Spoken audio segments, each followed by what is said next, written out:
ഇന്ന് ചായ തിളയ്ക്കുന്ന സമയം കൊണ്ട് നമുക്ക് പെട്ടെന്ന് തയ്യാറാക്കാൻ പറ്റിയ നല്ലൊരു ഗോതമ്പ് ദോശയാണ് ഞാൻ തയ്യാറാക്കാനായി പോകുന്നത്. വളരെ പെട്ടെന്ന് തന്നെ ഇത് തയ്യാറാക്കിയെടുക്കാം. നല്ല ടേസ്റ്റിയുമാണിത്. ഇതെങ്ങനെ തയ്യാറാക്കുന്നത് നോക്കാം. ഇത് തയ്യാറാക്കാൻ ഞാൻ റേഷൻ കടയിലെ ഗോതമ്പ് പൊടിയാണ് എടുത്തിട്ടുള്ളത്. കടയിൽ നിന്ന് വാങ്ങുന്ന ഗോതമ്പ് പൊടി ആയാലും മതി. മിക്സിയുടെ ജാറിലേക്ക് 1 കപ്പ് ഗോതമ്പ് പൊടി ഇട്ട് കൊടുക്കാം.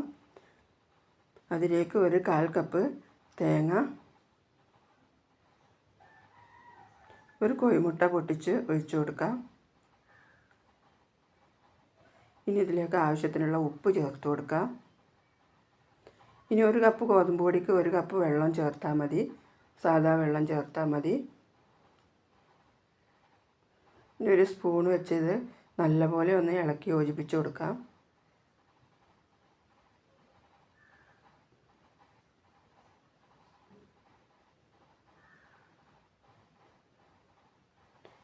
ഇനി ഇത് മിക്സിയിൽ വെച്ച് ഒന്ന് അടിച്ചെടുക്കണം. ആ തേങ്ങയൊക്കെ ഒന്ന് നല്ലപോലെ അരിഞ്ഞു വരുന്നത് വരെ അടിച്ചെടുത്താൽ മതി. ഇത് അടിച്ചത് ഒരു പാത്രത്തിലേക്ക് മാറ്റി കൊടുക്കാം.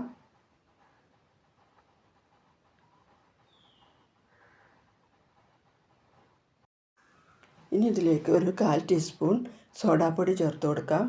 അപ്പക്കാരം. ഇനി ഇത് നല്ലപോലെ ഒന്ന് ഇളക്കി യോജിപ്പിച്ച് കൊടുക്കണം. ഇത് റെസ്റ്റിനൊന്നും വെക്കണ്ട, വളരെ പെട്ടെന്ന് തന്നെ ഇത് തയ്യാറാക്കിയെടുക്കാം. ഈ ഒരു പരുവത്തിലായിരിക്കും കേട്ടോ മാവ്. ഇനി നമുക്കൊരു പാൻ അടുപ്പിൽ വെക്കാം. അത് ചൂടായി വരുമ്പോൾ അതിലേക്ക് 1 തവി മാവ് ഒഴിച്ചു കൊടുക്കാം. നല്ല തീയിൽ വേണം ഈ മാവ് ഒഴിച്ചു കൊടുക്കാൻ.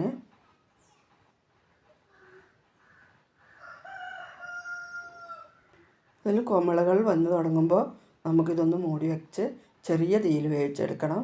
തീ കുറച്ച് കൊടുക്കണേ. നമുക്കിതായിട്ടുണ്ടോ നോക്കാം. ഇതായിട്ടുണ്ട്. ഇതിനൊരു പാത്രത്തിലേക്ക് മാറ്റി കൊടുക്കാം. ഒന്നും കൂടെ ചുട്ട് ഞാൻ കാണിച്ചു തരാം.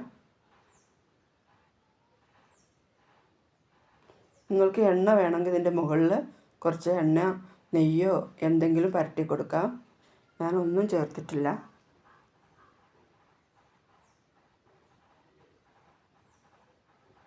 വീഡിയോ ഇഷ്ടപ്പെട്ടാൽ ലൈക്കും സബ്സ്ക്രൈബ് കമൻറ്റൊക്കെ ചെയ്യണേ.